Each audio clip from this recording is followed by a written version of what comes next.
You may not be able to see me from behind the screens, but I promise I'm here at the podium.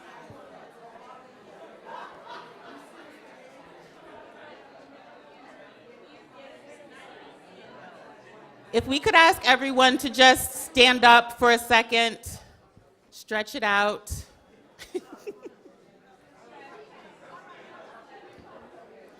Grab any beverages, last minute desserts that you'd like before we start the keynote.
I actually don't know when they're starting the webcast.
Okay, for real this time, good afternoon. Please take your seats.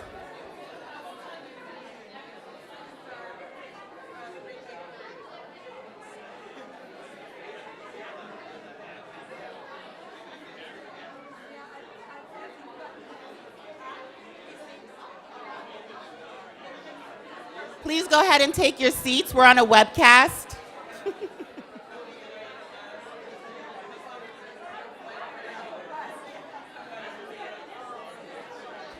I know, it's like the webcast is here, so.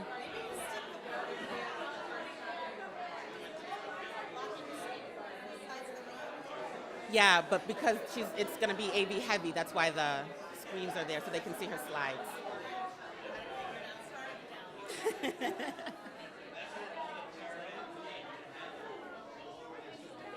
Good afternoon, everyone. We're going to go ahead and get started with our keynote speaker.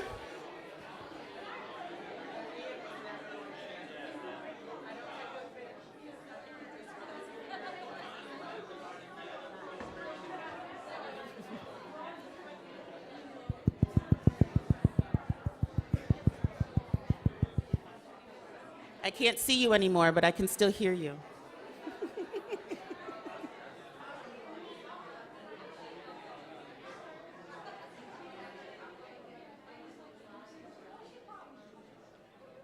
Excellent.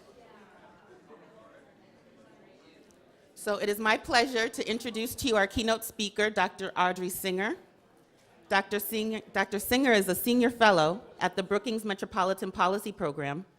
Her areas of expertise include demography, international migration, U.S. immigration policy, and urban and metropolitan change. She has written extensively on U.S. immigration trends, including immigrant integration, undocumented migration, naturalization and citizenship, and the changing racial and ethnic composition of the United States. Her co-edited book, 21st Century Gateways, Immigrant Incorporation in Suburban America, focuses on the fastest growing immigrant populations among second-tier metropolitan areas, including Washington, D.C., Atlanta, Dallas, Minneapolis-St. Paul, Sacramento, and Charlotte. Dr. Singer earned a PhD in sociology with a specialization in demography from the University of Texas at Austin. She has an MA in sociology from the University of Texas at Austin and a BA in sociology from Temple University. She conducted postdoctoral research at the University of Chicago, and what she loves most about the Washington, D.C. area is exploring the experiences of everyday life through the hyperdiverse mixture of people in the shadow of the nation's capital. So I know you'll enjoy her keynote as much as I will, and it is my great pleasure to bring you Dr. Audrey Singer.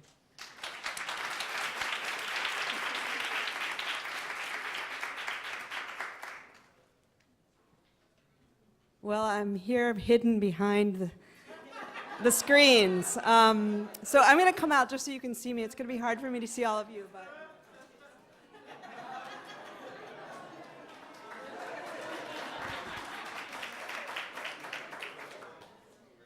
I am truly delighted to be here, and I want to thank Ariana, Camille, Blair, and staff of both of the institutions that they are affiliated with for inviting me to talk with you today. And this morning has been exhilarating in many ways for us. The level of engagement, the richness of the discussions, the places we've gone, the people we've seen, it's really been remarkable. So I thank you all for that. And I'm thanking you in advance for listening to this talk after lunch. So I'm going to talk a lot about research that I've done over the years on immigration to the Washington metropolitan area. And I'll try to hone in on some of the more salient pieces of information that we have out there about the immigrant population here. But looking around the Washington metropolitan area today, with so much diversity in schools and neighborhoods, in commercial corridors, with ethnic shops and restaurants, and in many workplaces, it's hard to imagine a time when the region wasn't the major immigration gateway it is now. If it seems like every fifth person or more was born outside of the United States, it's because they were.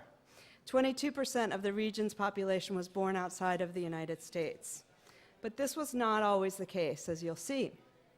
This afternoon, I'll talk about U.S. trends in immigrant settlement and how the Washington metropolitan region fits into the national historical picture. I'll also talk about the diversity of metropolitan Washington's foreign-born population, and I'll focus on the metropolitan area's Black immigrants who come from a widely diverse set of origins and are an important source of growth among the immigrant population and among the region's population. I will warn you that you're about to see a lot of numbers, if you can see them. I hope you can. But they tell an important story, that of a remarkable transformation of Washington, D.C., from a city, a smallish city of largely white and Black native-born residents to a major, diverse, multicultural, multi-ethnic immigrant gateway. And what we will discover today further is that the nation's capital truly is a Black mosaic once you probe deeper into the 1.5 million people who check off Black on census surveys. So I'm going to just say a word about what you're going to see. Talking about, for the most part, metropolitan Washington, which has about 6 million people, 22 jurisdictions. I will also break down some of the information into local jurisdictions. I'm using largely census data. As you've heard, I'm a demographer, so I do a lot of quantitative work, but I'm always on the ground trying to talk to people and get to the bottom of things, but I do rely on numbers. I will talk about immigrants and the foreign-born as the same thing. So anyone born outside of the United States, regardless of their immigration status, they can be a temporary worker, a green card holder, an international student, a naturalized U.S. citizen, undocumented. All of those things are captured in the census numbers that ask about birthplace.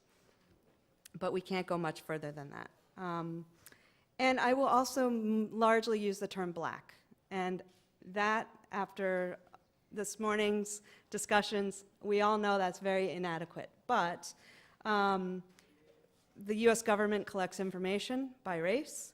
The race question, which I use to identify Black immigrants, refers to people who marked that they were, quote, Black, African American, or Negro. The census asks people to self-identify their race, and it's a question that's been asked since 1790. It wasn't always self-identification.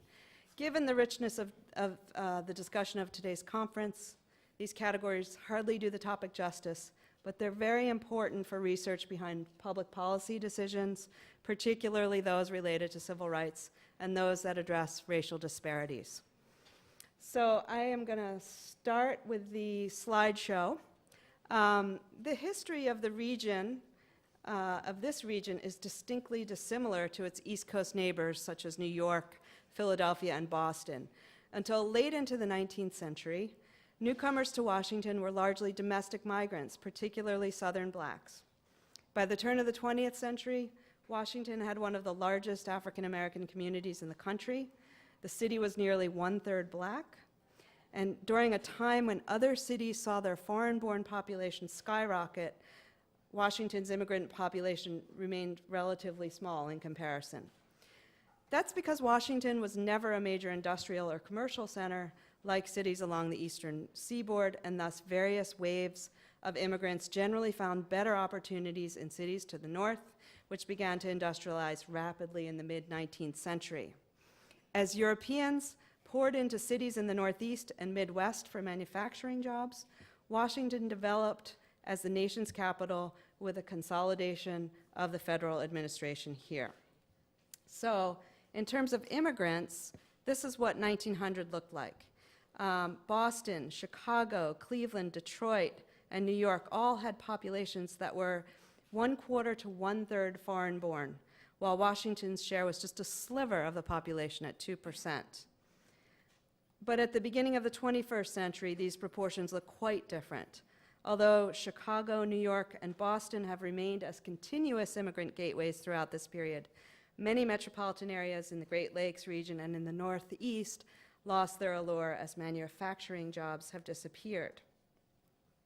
So we have a new map of immigration that emerges, but here's what it looked like in 1900. The major immigrant gateways, except for San Francisco, were all in the Midwest or the Northeast.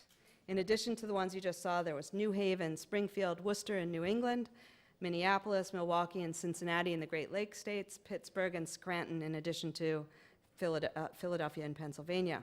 There have been major changes in settlement trends across the country, and I'm just going to not do that justice either, but particularly in the past 2 to 3 decades, as immigrants found opportunities, particularly job opportunities, in many places with little history of immigration. Some of this was driven by the construction industry, but other places with diverse industries, including new economy, technology jobs, drew immigrants in great numbers. And the greatest growth we've seen has been in southeastern states, but also in the southwestern states. So the map of the top 20 in 2010 is quite different. It includes many metros in the southwest, such as Las Vegas and Phoenix, Los Angeles, Riverside, and San Diego in Southern California, and up along the northern coast, including San Jose, where Silicon Valley is, and Sacramento, and continuing north up the coast to Seattle. We also see Dallas and Houston in Texas, and metros in the south like Miami, Tampa, and Atlanta now top the list. Washington, D.C., of course, is on the list now. And in fact, it ranks 7th among all large metropolitan areas, behind the mega gateways of New York with 5.5 million immigrants, and Los Angeles with nearly 4.5 million immigrants, and behind Miami and Chicago, which have substantially larger populations, but it's closer in number to Houston, San Francisco, and Dallas-Fort Worth. All of those metropolitan areas have over 1 million immigrants. The result of all of this immigration has been nothing short than transformative. Back in 1970, when nationwide levels of immigration were at their lowest point in U.S. history, the metropolitan area had only about 130,000 immigrants, and they made up less than 5% of the total population. But between 1970 and 80, the number of immigrants nearly doubled to 250,000. And again in the 1980s, the immigrant population nearly doubled again to close to 500,000. In the 1990s, the immigrant population grew by about 60%, and by 2017, fully 17% of the population, the total population, was foreign-born. And then in the last decade or a little bit more, because I'm ending in 2012, which is where the last data point is from census, we've seen remarkable growth, nearly 50% growth in the immigrant population. This was during the decade where we had a recession and when immigration slowed to this country. We saw much lower levels of immigration, and many places had slower immigration than this region or lost immigrants. Altogether during this period, the immigrant population increased tenfold. So we're looking at major, major changes on the ground. Washington's economic growth, especially impressive after World War II, has been fueled by the expansion of the federal government, and it also began to internationalize with the growth of international organizations such as the World Bank, the Organization of American States, and the International Monetary Fund, all of which established headquarters here. And other organizations, private and government, specializing in foreign policy, security, international development, were attracted to Washington because of the international focus. And add to that, since the 1970s, increasing numbers of foreign students and several waves of refugees, particularly from Southeast Asia and Africa, were resettled in the region. So as these currents converged, the internationalization that began largely with professionals and students broadened as family members and other co-nationals joined family and friends already living here in the nation's capital. Given all of these sources of growth, the composition of the immigrant population is pretty dramatic. The 10 largest countries of origin make up only half of the total. The largest at 14% is El Salvador, with about 170,000 immigrants. In many other metropolitan areas, there's a one dominant country of origin. For example, in Miami, it's Cubans, although it's gotten much more diverse there over the last 10, 15 years. In Chicago, it's Mexicans, and Houston, it's also Mexicans, just as a few examples. Following El Salvador, India, 7%, Korea, 5%, Vietnam, Mexico, Philippines, China, each with 4%, and Guatemala, Ethiopia, and Peru each contribute 3%. So if we take a step back to source regions rather than countries, more than 1/3 of all immigrants in metropolitan Washington come from the countries of Asia, and another 1/3 are from Central and South America. But two key source countries of black immigrants are important to note. Those from Africa, 89% of whom checked off black on the questionnaire, census questionnaire. They make up 13% of immigrants in the region, and those from the Caribbean are 5%, 73% of whom claim black identity. So I'll talk about the origin countries of black immigrants in a bit. But first, a little bit deeper in this. In 1980, there were almost twice as many Caribbean as African immigrants in the Washington region. By 1990, Africans had caught up, and since then their numbers have risen dramatically, doubling in the 2000s and now numbering close to 3 times the Caribbean immigrant population. During this time, economic development in Africa made it possible for more people to migrate to the US, and Washington stands out as an attractive destination for Africans due to its status as the nation's capital and its concentration of international institutions, as well as the cluster of well-regarded universities, with Howard being at the forefront. At the same time, world events shifted the focus of the U.S. refugee resettlement program away from Southeast Asia and the former USSR towards sub-Saharan Africa, allowing a large number of Africans from nations such as Sudan and Somalia to be resettled here. So there are over 150,000 African-born immigrants, African-born people, immigrants, in the region now. Another way of looking at Washington's immigrants from those regions is to see how representative they are among the nation's immigrants. So what I'm showing you here, there's a line at the bottom that shows where 3% is. Washington only has 3% of the country's immigrants. So of all the immigrants that live in the US, 3% of them live in Washington, D.C. There's about 40 million immigrants in the US right now. But nearly 1/3 of all immigrants from Cameroon and Sierra Leone live in the region, as do 1/5 of all Ethiopians. So these are countries that are very represented here in high numbers. Those 3 largest Caribbean source countries look very different. Washington has more or less just about its fair share, around 3% of Jamaicans and Trinidadians, and smaller number of Dominicans. So that's a lot of information about where immigrants have come from and where they're from, the ones living here now, but not all immigrants from those regions and countries identify as black. So let's take a closer look at black immigrants. More than 200,000 black immigrants call metropolitan Washington home. The top 3 countries of birth among black immigrants are from Africa, Ethiopia, Nigeria, and Ghana. 3 Caribbean countries are also at the top: Jamaica, Trinidad and Tobago, and Haiti. That was a shout out to Roger Mark. I hope he's still here.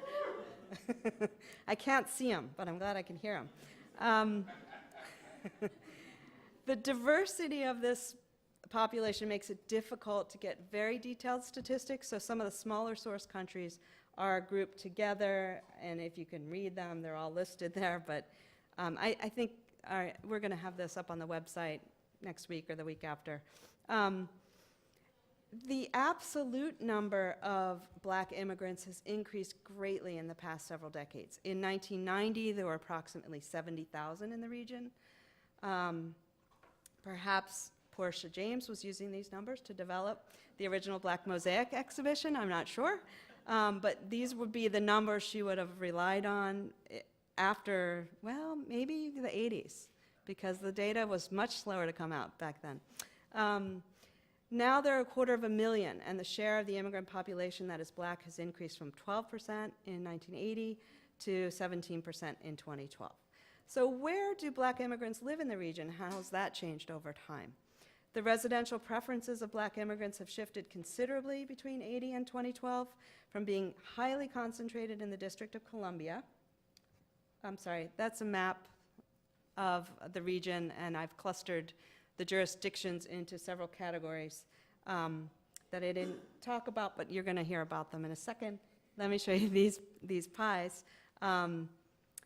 So you can see on the left we have 1980, on the right we have 2012, and you can see how residential preferences have shifted over time. In 1980, black immigrants were highly concentrated in the District of Columbia. 41% lived there, and in the 70s and the 80s. And sorry, I'm losing my train of thought here because I didn't talk about the map. So you don't know that the inner core jurisdictions that I'm talking about are DC, Arlington, and Alexandria. Nearly half of all of the foreign-born black population in 1980 lived in those three jurisdictions, and the rest lived outside of that area. But by 2012, only 18% of black immigrants resided in these same areas, only 10% in the district, even though during this period the absolute numbers rose rapidly. So over that period of time, the proportion of the region's immigrants residing in the inner suburbs, Fairfax, Montgomery, and Prince George's counties, increased from a combined total of 51% to 70%. And then further out is where another 13% of black immigrants now live. So there's been a lot of growth and a lot of change in where people are living. Likewise, there's some differences in the residential patterns of black immigrants from Caribbean and African countries across local places. Although there are more Africans overall, black immigrants in DC and Prince George's County are more likely to have Caribbean roots than the other counties, and higher than the metropolitan average of 21%. So the long blue bars are an aggregation of all immigrants from African countries, and the orange bars are those from the Caribbean. I want to talk a little bit about how black immigrants and native-born blacks relate to each other in the Washington metropolitan area.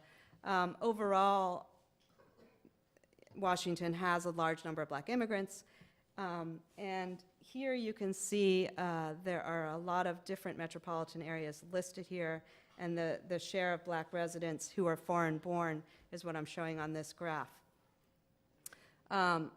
So Washington is third in the nation behind New York and Miami in the share of all black residents who are immigrants.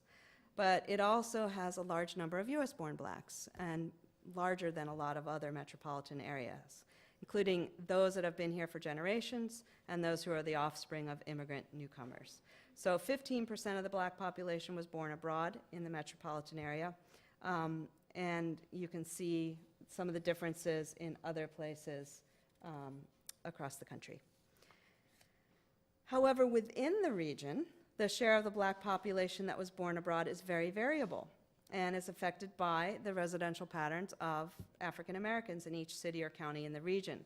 So Prince George's County has the largest number of black immigrants, 65,000, but the share of its black population that is foreign-born is only 12% due to the large number of US-born black residents there. Montgomery County, in contrast, has nearly the same number of black immigrants, 60,000, but the black population is 35% foreign-born. So there, 1 in 3 people living in Montgomery County is foreign-born. So the last thing I want to talk about is the role of black immigrants in the way the region is growing. Overall, the Washington metropolitan area has experienced sustained and large population growth, total growth, over the last several decades. The US-born black population has grown more slowly in the same period, while the foreign-born black population has grown more rapidly. So that's what I'm showing here. For metropolitan Washington, the blue bars represent overall total growth of the population. The orange bars in the middle, native black growth, and the yellow bars at the end are foreign-born black growth. So you can see the gaps between the bars, how much the foreign-born black population has grown at a much faster rate. Of course, it's a smaller population, but at a much faster rate than the others. However, these changes in growth have been uneven across local jurisdictions. So here's the district, and famously, the District of Columbia has experienced sustained population decline, only to experience very fast growth very recently, and you see that here. It's the first population growth in 50 years that DC has seen. The US-born black population in the District of Columbia has been on the decline, mainly due to outmigration to other places in the region. And the black immigrant population at this same time has been growing, first very modestly since 1980, but in this last decade, it's considerably faster growth. And then if you take those inner suburbs, Montgomery, Fairfax, and Prince George's together, you can see that there's population growth across all periods and all three populations, but faster gains among the native-born black population in the earlier period, and even faster growth rates among the foreign-born black population more recently. And then just for fun, the outer suburbs, I included them, and these are not even the far suburbs, but Loudoun and Prince William, which Prince William has seen a lot of both foreign-born growth and African-American native-born growth, and that combo has really diversified Prince William and making it the first county that does not have a majority. Not the first, one of the first, sorry. First in the region is what I meant. So with all of these statistics and new ways of looking at our metropolitan area, you may be left wondering, what does it mean to be black in Washington, D.C.? Increasingly, it means you have a pretty good chance, almost 1 in 6, of being foreign-born. And this varies by where you live in the region, but the probability has changed greatly over the past several decades. And so too have the source countries. So as the black population has grown, it's really diversified tremendously. And this means a lot of changes to neighborhoods, a lot of changes in school districts, more diverse languages and cultures, and sort of general change that goes along with fast growth. So the growth and change of the immigrant population in the Washington metropolitan area has been nothing less than profound. During the past several decades, the sheer size of the immigrant population, notwithstanding the diversity of the origins of Washington's immigrants and the relative success of their integration, make it stand out relative to other metropolitan areas. Within the region, some areas are becoming quite immigrant dense, but they generally tend to be very mixed in terms of national origins, but more uniform in terms of economic status. And part of that is the history, or the lack of history, of immigrant settlement in the region, in older immigrant gateways that have dense urban cores. Think of New York or Chicago, where immigrant enclaves developed early on and maybe have seen successive waves of immigrants coming through there. In terms of immigrants, we don't have the same history here, so they tend to disperse and move to places. I think things are starting to converge over time, over the time that I've been studying this, but we still can't point to the neighborhood that we can identify with one or two particular immigrant groups. So that means that newcomers may not be able to rely on established immigrant enclaves, those that exist in real space, because there are few. And part of the dispersion may be due to the fact that most foreign-born newcomers are making residential choices based on the housing market, access to transportation, school choices, family and social ties, just as the US-born largely do. At this point, most local jurisdictions and many neighborhoods and school districts are dealing with challenges brought on by such rapid and heterogeneous change, some better than others. And in terms of the immigrant population, new residents in this region come with widely varying educational backgrounds, experiences, skills, and English language ability. And I do a lot of comparative work, and what's interesting about living and studying a region is that what I see is relative to many other U.S. metropolitan areas, including those that suffered much greater job loss during the recession, are still struggling to come out of that. There's a lot of economic anxiety that is still present, even in this region, and immigrants will continue to bear some targeting of blame, has been the case historically during economic downturns. But the Washington metropolitan region can continue to work to be a kind of model of immigrant integration as local organizations, local governments, and communities continue to confront the challenges of immigration in productive and sustainable ways. And so I will leave you with those thoughts, and we're going to have questions. Yeah, thanks.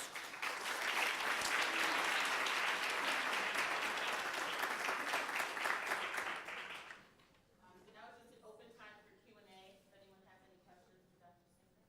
I can come out. Your data does not present labor market participation, and so I'm curious because we heard earlier that African immigrants in particular are more likely to have higher degrees. I was told there were more doctors from Ghana in D.C. than in Ghana right now. So I'm just wondering, what is that in terms of when you look at the black population as a whole, where do the Africans fit in relation to African Americans in jobs, income, and those, in terms of socioeconomic status and stratification? Those are really good questions, and I don't have any specific answers for you because I was just doing a portrait of change and where people live. But what I do know, I think what you're saying generally is true, that a lot of immigrants and refugees come here with a lot of skills. And the truth is that they often have problems entering the labor force and getting jobs for which they were trained for. So it's very common for people who either have their training abroad or have language barriers or other barriers to entering the U.S. job market to be working in jobs that do not measure up to their skill level. So that's why, the common story is you get in a taxi cab and there's an immigrant cab driver and they have a PhD in economics or engineering or something like that, and that's quite common. There are a lot of barriers, and including discrimination based on many factors. So I think there's that issue. So fitting into the labor market, where people enter and where they end up is a great question, and the issue of how to compare different groups is also wonderful. Are there any funders in the room? Because we could take it on. But no, I think these are important questions. I was just curious, I didn't get a good look at your map, but is Charles County part of your outer suburbs? Yes. And what is the immigrant population? Um, Has it had a lot of changing demographics? Right. So the question is about Charles County. It's considered perhaps an outer suburb. I could go back to the map. It's a small number. I don't have it on the top of my head, but there are immigrants there. But we could talk about it afterwards if you want. Okay, I'll come out to see if. I'm curious about two things, actually. Gender, do you have you separated gender, and also, I don't know if you have, but in the labor force, occupational niches? Yeah. There we go. Now I can be out here with people. The question about gender, the question is about gender and occupations. And again, this was just like a really quick snapshot. I didn't want to go too deep. I was worried about how much time I had and how far we could go. In general, and this is the very top number, there are more or less equal numbers of male and female immigrants in this region. It varies by country of origin. It varies by age as well. And in terms of occupations, I have not been down that path in a long time, so I don't think I could answer it very satisfactorily, but again, we could talk about that afterwards.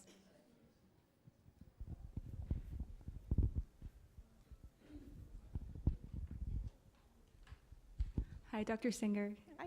Thanks so much for your talk. It's really amazing, actually. So I'm going to ask a theoretical question. One of the last things you said was that the DC metropolitan area could be a potential model, right, for immigrant organization. And I guess I'm wondering, is that because the district and the DC metro area is doing something right? Or is it just the makeup, the specific history that this area has? Great question. I think part of the answer to that is the fact that it is a big and relatively well-off metropolitan area, that economic opportunities are relatively plentiful here, and that really helps. If people are able to work, then it definitely makes things better for immigrants and their families, and also for public responses to immigration. It can also cause a lot of friction. I guess one of the things I had in mind when I said that is the fact that this is a place where a lot of people come together from very mixed backgrounds in various institutions and communities. And it's partly because of the lack of residential enclaves. I mean, people still may be working in more segregated kinds of contexts. But I think in schools, particularly in the suburbs, when you go into an elementary school and you see the number of languages, you see the diversity of the students and their parents, it does make you think about the future. It does make you think about what the next generation, having had these experiences, will know and take as a matter of, just being, life, that people are from very different backgrounds. And I did a lot of work in Prince William County, which saw really big changes in the last 20 years. First, with a big flow of native-born African Americans that moved there, and that followed by immigrants, a lot of them from Latin America, but also from Asia and Africa. And the schools are kind of where this is playing out. I mean, in every jurisdiction here that is true. But in a place like that, you really see it, and you really do think about how these experiences shape outcomes and how these experiences shape the next generation. So in that sense, I think there's a model. It's not like you can tell people where to live, though, like, hey, mix it up. So, but I will say that Washington, along with other places that had this kind of delayed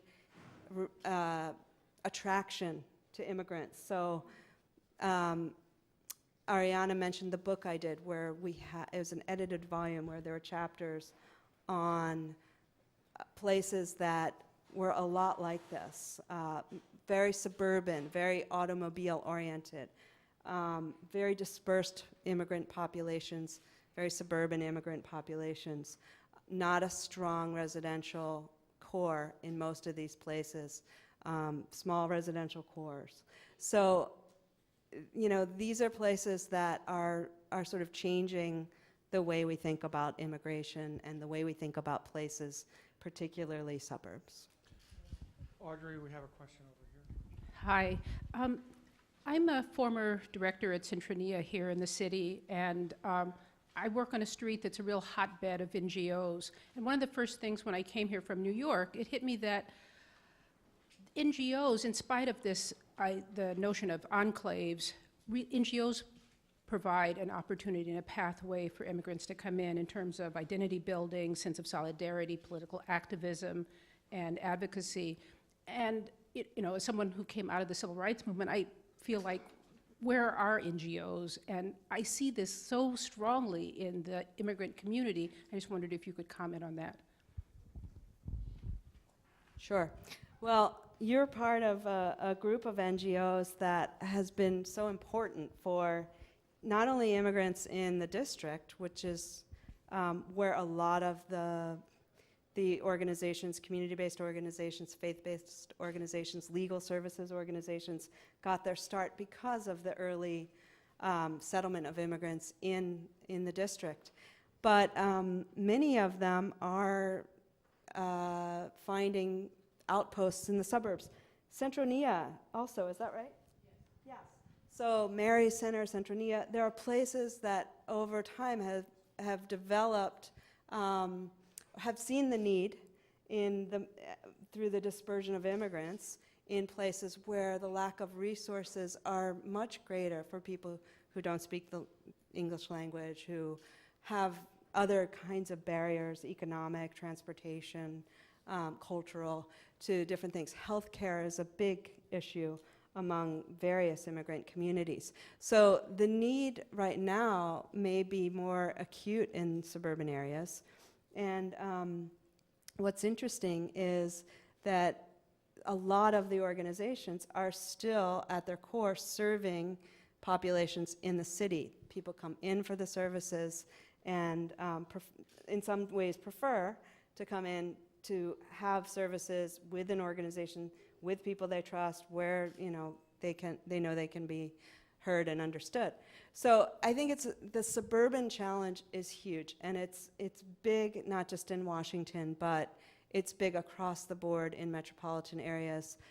Poverty, the increase in poverty in the suburbs, it has been one of the most startling things about the last 10 or 15 years.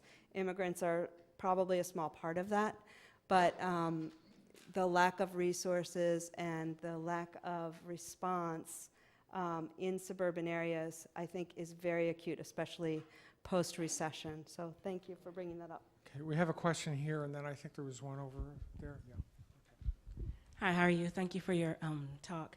I had a question. It was kind of a piggyback on the last question, and it was essentially about what you imagine to be some of the political ramifications of the changing demographics. Whereas, do you imagine that we'll see further along changes in representation, changes in the importance of particular NGOs versus other ones, right? So if you could just speak a little bit about what the demographics will mean politically, essentially for representation of people in the region. Great question. Well, political representation notoriously lags behind change, right? And so one of the big challenges in a sort of multi-ethnic, racial, diverse place like this is, how do you get to the table? And who gets there first? And how do you come together on that? And I think that's something that this region is going to struggle with. I think there are signs that the struggles may not be as strong here.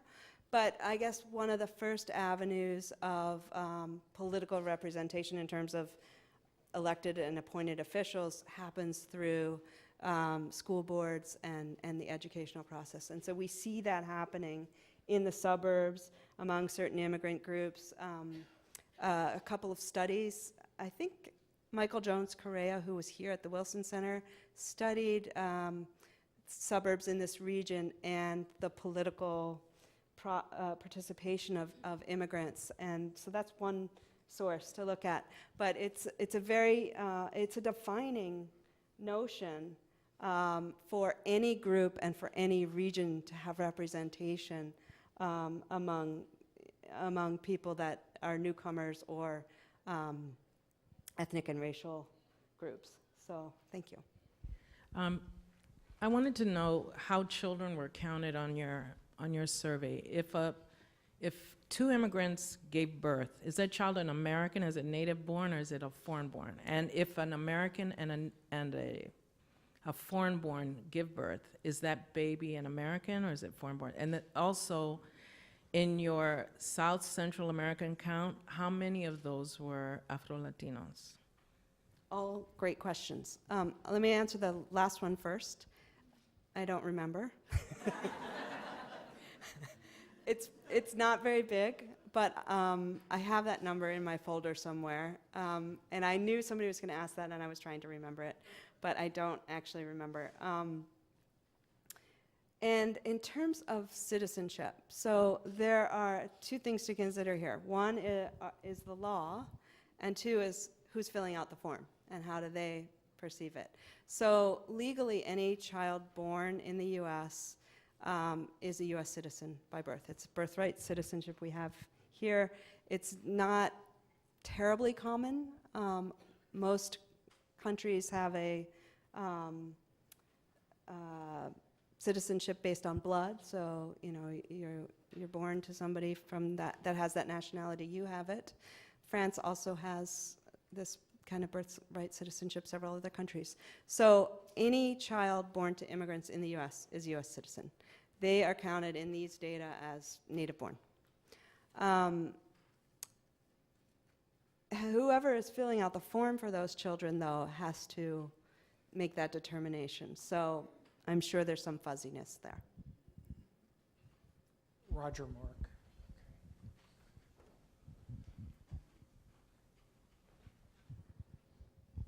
Thank you, Blair, and thank you, Audrey, and thank you for the shout out to the Trinis. It's a Trini thing, I understand. So I had a couple of questions, and I wondered whether you could talk about the degree to which, when you look at the immigrant population, how many of these immigrants are skilled immigrants? And I wonder to what degree, for the Washington, D.C. area, there is an attempt to recruit nurses, doctors, teachers from various countries that are coming in. And I know historically in the Caribbean community, Howard University has traditionally been a huge pull for educational purposes. So there may be folks of Caribbean origin who will go to Miami or New York, but ultimately want to come to Washington, D.C. because of Howard University. So I wondered also to what degree you have people coming into other cities but are attracted to Washington, D.C. for other reasons. So skilled migrants, and then the degree to which there's some movement within the country from other regions for migrants coming into D.C. Thank you. I think I can answer these questions. The first one, how skilled are immigrants in Washington? Actually, I can only answer it to a certain point. I can't talk about black immigrants or immigrants from any particular region with any statistical authority up here. But I did do a study of the skill levels of immigrants in the 100 largest metropolitan areas in the country. And I was able to calculate which places were tilting towards high-skilled, meaning people with a bachelor's degree or more, and which places tilted towards low-skilled, meaning immigrants with no high school degree at all, and then those that were more balanced. And Washington, D.C., not surprisingly, tilts towards the high-skilled. So I don't remember the exact number. My memory is notoriously bad. But there are well over 100, for every 100 low-skilled immigrants, more than 130 high-skilled immigrants. I think it's higher than that, but I can't remember exactly. And so there are places that have very low levels of immigration, like Pittsburgh, that attract very high-skilled immigrants because they are losing their younger, educated workforce to other places that young people find more desirable. Although I heard Pittsburgh's coming back and it's getting cool. I have a niece there. She can verify that. So, what we see is that there are places, and part of this has to do with the underlying composition of immigrants that are networked to those places, like the Southwest, which is largely Mexican immigrants, much lower skills there, much easier for people to come and find jobs in those kinds of occupations. So there's a lot of variation across places. Washington, again, is very desirable because of the internationalization of work here. A lot of people doing work, that involves other countries in various guises, all of these international organizations, all of the industries that have built up around those organizations, the Beltway Bandits and other supportive industries that draw on the high-skilled are also drawing on immigrant high-skilled workers. So there's a lot going on there. And I wish I could go into more detail about the specific groups that we're interested in today. And then what was the other one? The, the role of Howard as Oh, university. Howard, yes. Well, Howard is just one of the many institutions, but it's a very important one, especially for black immigrants. My colleague at Brookings, Jill Wilson, did her master's thesis on black immigrants in the US, and she focused on several metropolitan areas, including Washington, D.C., and she did a lot of field work interviewing people about why they chose the places that they did to go to. And in Washington, there were many things that people said, but there were 4 or 5 reasons, and one of them was Howard. It being the nation's capital was another very important reason, which makes this place unique. People, especially from Africa, people are drawn to capital cities. And so going to the nation's capital had meaning for people who weren't even thinking about a lot of other considerations. Okay, we have a question here, and if you think you have a question, put your hand up. I think we'll have time for a couple more. Thanks so much, Audrey, for your enlightening presentation. My question has to do with how your research or research like yours kind of informs policy, contributes to the larger kind of immigration hot button discussions that happen. Have you seen it for yourself or for colleagues of yours directly? Have you seen any kind of policy shift based on the research? Absolutely. Usually the first question I get from an audience is along the lines of, what part of illegal don't you understand? So the kind of research that I do, which tends to be comparative and looking at places and trying to help places understand who they are, I think has been useful just for sort of the identity of places and for them to understand something. So about 10 years ago, I developed a typology of immigrant gateways, which was based on the entire history of immigration in the 20th century and where people went. And it's very clear. You're able to see places that used to draw immigrants in large numbers that are, like Cleveland and Pittsburgh and St. Louis. These are places that no longer draw immigrants in large numbers. So they're former immigrant gateways. And then there are the continuous ones like New York and San Francisco and Chicago. And they've had constant replenishment of diverse groups of people moving in there. And then there's a whole set of emerging, I won't go into the whole typology, but emerging, re-emerging, pre-emerging. In fact, Deborah Mack's talk was talking about the New South, there's Deborah, project, and I worked with that group on Charlotte. And Charlotte was bursting with immigrants very late in the immigration history of this country. So after 2000, things started really growing there, and they had to grapple with what they were. So places, once I did that typology, people could say, oh, that's what we are. We're a re-emerging gateway. We didn't know what that was, but that's what we are, and this is what it means for us. And now we know what we can do to support or try to have discussions around these issues. And so it's gone a lot deeper than that over time. Thanks. Okay, we have one question here, and then there'll be one more. Anybody wants it? Go ahead. Thanks for sharing those really revealing numbers. Just a side note, I live in Howard County, Maryland, and my 13-year-old daughter, the majority of all her friends, all their mothers and or both parents are foreign born, from the Caribbean, from Africa, primarily. The other big story, though, taking place in D.C. over the past few decades has been gentrification. So I'm wondering if you can comment on how, if possible, these processes overlap or shape or affect one another, the processes of the immigration and gentrification. Absolutely, thanks. Well, unfortunately, Howard is not part of the Washington metropolitan area. It's part of Baltimore. But it's one of the most interesting counties to study because of the diversity and the wealth there.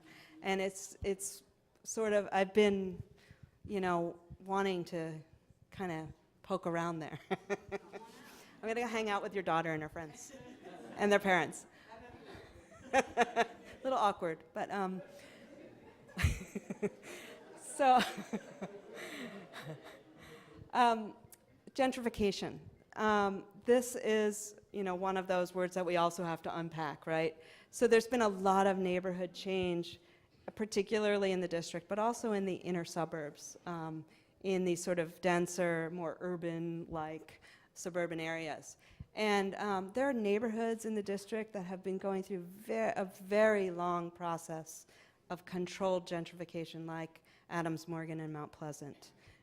Those areas, and we're almost into the 5th decade of gentrification. And then there are the places that have gentrified very quickly, seemingly overnight, where new buildings are happening all over the city. There have been some studies that show that there are a couple of leading indicators of neighborhood change and gentrification, and one of them is immigrants. And so, particularly in African American neighborhoods, often the first newcomers in 2 or 3 generations of population loss are immigrants. And you could see that in some of the neighborhoods in the district, and here I'm thinking of Columbia Heights as a good example. And once that process gets started, it opens the way. So another leading population of change has been gay men who have moved into neighborhoods and sort of started that process of change. And so there have been some interesting studies that look at those 2 kind of processes, but it happens in so many different places, in so many different ways. It's very hard to really capture it, but often immigrants are part of the process. Okay, this will be the last question. Audrey, great talk. And I think this comment kind of dovetails on Sabia's in terms of trying to understand where are the new immigrant enclaves in the DC region. You presented a lot of information about numbers and percents throughout of different immigrant populations, but where are the new immigrant enclaves, neighborhoods, and how has that changed over time? Sure. There are a couple waves of new immigrant neighborhoods in the region, and one of the things that I've looked at is places that are now heavily foreign-born that are in the suburbs. And with my colleague Marie Price, who's at GW, Geography Department, we looked at 5 places in the region that we called edge gateways. So these are densely settled with immigrants. All of them had at least 1/3 of the population that was foreign-born. All of them were in the suburbs. Most of them outside of the Beltway, but some straddling the Beltway. So we looked at, of course, Langley Park. We looked at Gaithersburg. We looked at Herndon, which had a lot of strife around immigration about 10 years ago. We looked at Annandale. And we looked at one more.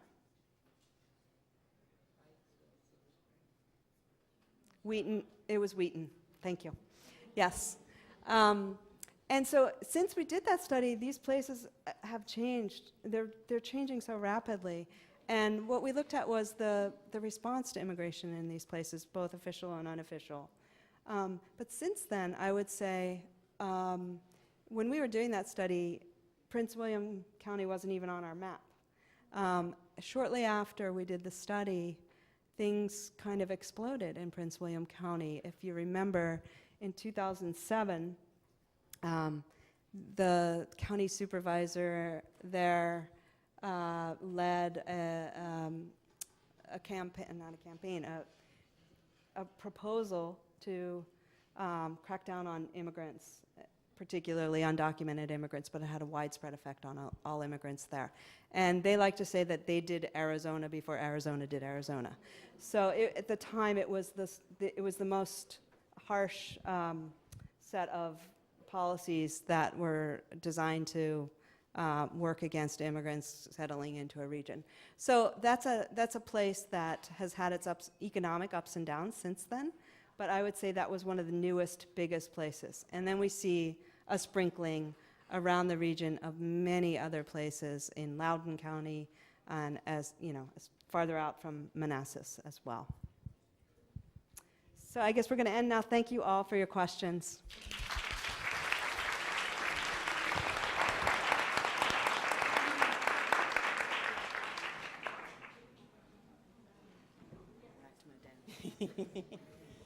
Thank you so much. As we had these smaller conversations, I thought it was very important that we have this keynote to put everything in context. So for right now, enjoy, grab some drinks, and head to our next sessions.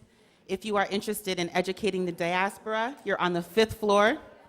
If you're interested in gentrification and changing demographics, you're around the corner on the 6th floor. So thank you, everyone. I realized I didn't actually introduce myself before. I'm Ariana Curtis, Curator of Latino Studies at the Anacostia Community Museum and the organizer of this event. So we have 2 more sessions. Enjoy. Thank you.